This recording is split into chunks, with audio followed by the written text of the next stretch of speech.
नमस्ते, मैं हूं Kriti Agarwal, qualified chartered accountant from Dhar, Madhya Pradesh. Fintechs junction के जरिए हम आप तक पहुंचाते हैं फाइनेंस और टैक्स से जुड़ी अपडेट्स। अगर आपने इस चैनल को अभी तक सब्सक्राइब नहीं किया है तो तुरंत सब्सक्राइब करें और बेल आइकन को प्रेस करें ताकि नए वीडियोस का नोटिफिकेशन आप तक पहुंचता रहे। टैक्स और फाइनेंस से जुड़ी अपडेट्स के साथ हम इस चैनल पर शुरू करने वाले हैं जीएसटी की एक डिटेल सीरीज, जहां पर हम जीएसटी को बहुत ही सिंपल लैंग्वेज में प्रेजेंट करने वाले हैं। आज इस सीरीज का पहला वीडियो है जहां पर हम जीएसटी के बैकग्राउंड के बारे में इनिशियल लेवल से बहुत ही सिंपल लैंग्वेज में और फुल क्लैरिटी के साथ बात करने वाले हैं। सबसे पहले समझने की कोशिश करते हैं कि जीएसटी लाने की जरूरत क्या थी। कोई भी नई चीज इसीलिए सिस्टम में आती है क्योंकि एग्जिस्टिंग सिस्टम में कुछ ड्रॉबैक्स होते हैं। वैसे ही इनडायरेक्ट टैक्सेशन सिस्टम में भी ड्रॉबैक्स थे। कई सारे टैक्स लॉज, उनके अलग अलग रेट्स इनडायरेक्ट टैक्सेस के रूप में इंडिया में प्रिवेल करते थे, जिनको याद रखना और उनके साथ कंप्लायंस करना एक बहुत हार्श कंडीशन थी और उन सबके साथ कंप्लायंस कॉस्ट भी हर एसएससी की बढ़ रही थी। इनफैक्ट दो अलग अलग वैरायटी ऑफ टैक्सेस के कई बार एक दूसरे से सेट ऑफ नहीं होता था, ना ही उनकी क्रेडिट मिलती थी। कई बार डबल टैक्सेशन जैसे प्रोविजंस भी इंडियन इनडायरेक्ट टैक्सेशन सिस्टम में प्रिवेल कर रहे थे, जिसके कारण cascading effect indirect taxation system का एक बहुत बड़ा हिस्सा बन गया था। लेकिन जीएसटी जब आया तो उसके प्रिंसिपल्स भी इसी ड्रॉबैक्स पर बने। जीएसटी एक डेस्टिनेशन बेस्ड टैक्स बना, जो कि एक वैल्यू एडेड टैक्स भी है। हर एक स्टेज पर सीमलेस क्रेडिट फ्लो हो, यही जीएसटी का मेन मोटो था। ऑल्सो गवर्नमेंट का रेवेन्यू बढ़ाना, ये भी एक मोटो था जीएसटी का।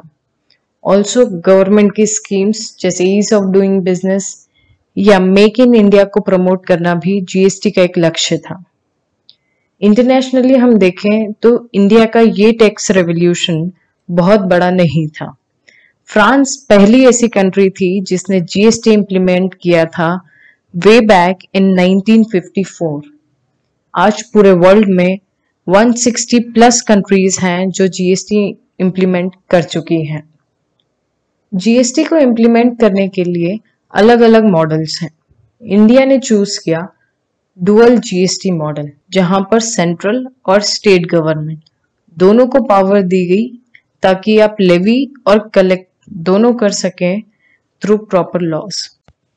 इंडिया में जीएसटी लाना इतना आसान नहीं था, क्योंकि जीएसटी लाने के लिए एक कॉन्स्टिट्यूशनल अमेंडमेंट की जरूरत थी।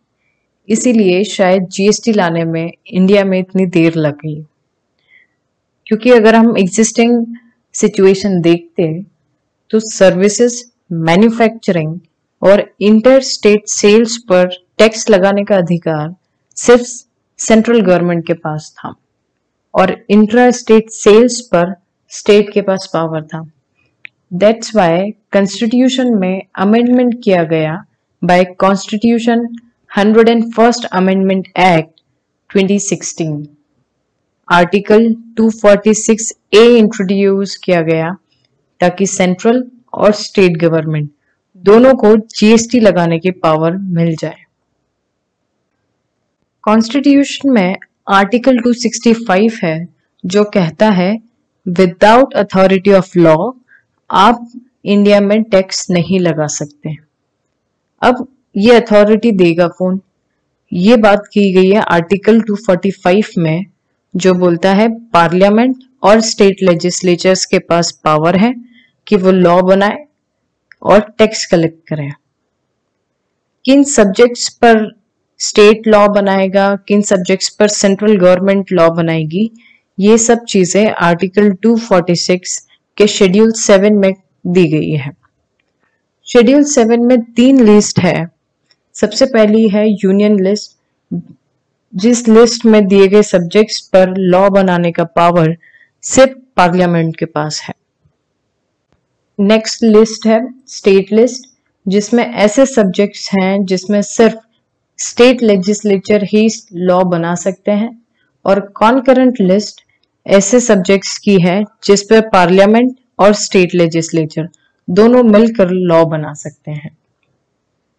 That's why article 246A introduce किया गया, जो कहता है कि इंट्रा स्टेट सप्लाई, फिर चाहे वो गुड्स का हो या सर्विसेज का, पार्लियामेंट और स्टेट लेजिस्लेचर दोनों मिलकर लॉ बनाएंगे और inter state supply of goods और सर्विसेज के लिए पार्लियामेंट के पास एक्सक्लूसिव पावर है to make the laws. Also article 269A में ये कहा गया कि IGST का जो भी कलेक्शन होगा उसको कैसे प्रपोर्शन करना है। ऑल्सो इम्पोर्ट अगर किसी भी गुड या सर्विसेज का होता है तो वो हमेशा इंटर स्टेट सप्लाई ट्रीट किया जाएगा। इन सभी के साथ आर्टिकल 366 में डिफाइन किया गया कि GST किसे कहेंगे, स्टेट किसे कहेंगे और सर्विसेज किसे कहेंगे। तो GST की उन्होंने डेफिनेशन दी, एक ऐसा टैक्स जो गुड्स या सर्विसेज या दोनों के सप्लाई पर लगेगा except supply of alcoholic liquor for human consumption. यानी कि कॉन्स्टिट्यूशन में ही ये लिख दिया गया कि ऐसे लिकर जो ह्यूमन कंजम्पशन के लिए यूज होगी उस पर आप GST लगा ही नहीं सकते। अब सर्विसेज को डिफाइन किया, that is anything other than goods. अब गुड्स क्या होते हैं, सर्विस क्या होती है, ये हम अपने अगले वीडियो में बात करेंगे। ऑल्सो स्टेट्स की डेफिनेशन GST के लिए दी गई, जहां पे बोला गया कि आपके 29 स्टेट्स जो इंडिया में हैं वो, प्लस दिल्ली और पुडुचेरी, 2 यूनियन टेरिटरीज को भी स्टेट्स की डेफिनेशन में इंक्लूड किया गया, क्योंकि इन दोनों यूनियन टेरिटरीज की अपनी खुद का लेजिस्लेचर है। बाकी बची 5 यूनियन टेरिटरीज को यूनियन टेरिटरीज की डेफिनेशन में इंक्लूड किया गया है। अब बात करते हैं GST संभालेगा कौन। GST हमने इंडिया में लेकर आ गए, लेकिन उसकी अथॉरिटी कौन होगी जो इन सब चीजों को देखेगी। इसीलिए आर्टिकल 279A में कहा गया कि प्रेसिडेंट को पावर है कि वो कॉन्स्टिट्यूशनल अमेंडमेंट एक्ट के कमेंस होने के 60 दिन के अंदर अंदर एक काउंसिल बनाएंगे जिसका नाम होगा GST काउंसिल। इस काउंसिल के मेंबर्स कौन होंगे, तो आइए देखते हैं। यूनियन फाइनेंस मिनिस्टर इसकी चेयरपर्सन होंगे और union minister of state of revenue और हर एक स्टेट का फाइनेंस मिनिस्टर या कोई भी अदर नॉमिनेटेड मिनिस्टर इस काउंसिल के मेंबर बनेंगे।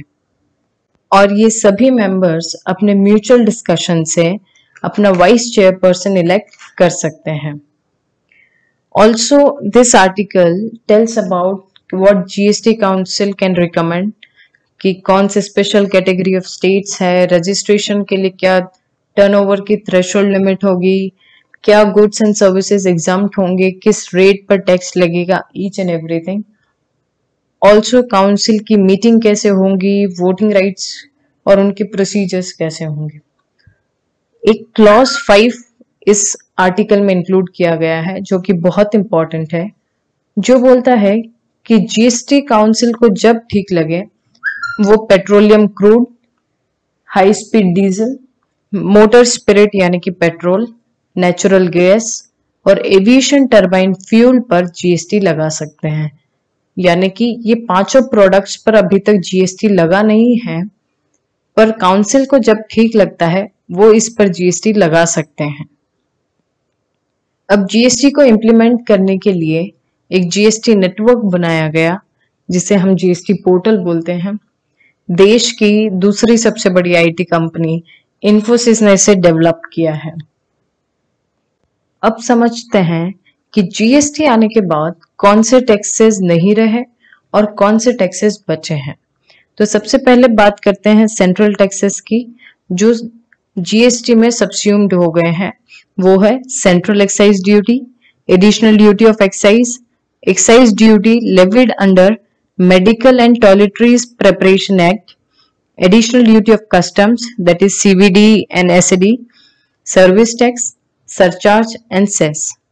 अब बात करते हैं स्टेट टैक्सेस के बारे में। तो state sales tax, central sales tax, purchase tax, entertainment tax other than those जो लोकल अथॉरिटी लेवी करती है, यानी कि जो लोकल बॉडीज एंटरटेनमेंट टैक्स लगाती है वो अभी भी है। Entry tax, luxury tax, tax on lottery, gambling and betting and surcharge and cess. तो इन सभी टैक्सेस को इंक्लूड करके पूरे नेशन के लिए एक टैक्स बनाया गया है, that is called GST, for one nation one tax. लेकिन कुछ टैक्सेस ऐसे भी हैं जो जीएसटी आने के बावजूद अभी भी ग्राउंड्स पर हैं, जैसे property tax, stamp duty, basic custom duty, electricity duty, excise duty on alcohol and excise duty on petrol and diesel. And after all these amendments and procedures, finally India का सबसे बड़ा टैक्स रेवोल्यूशन पिक्चर में आया। 1 जुलाई 2017 से पूरे India में GST लागू किया गया। जीएसटी ऐसा टैक्स है जो पूरे इंडिया में अप्लाई होता है, इंक्लूडिंग जम्मू एंड कश्मीर। आज के वीडियो में सिर्फ इतना ही। अगर आपको ये वीडियो हेल्पफुल लगे तो इस वीडियो को लाइक कीजिए, शेयर कीजिए और अपनी क्वेरीज को कमेंट सेक्शन में लिखिए। तब तक के लिए थैंक यू।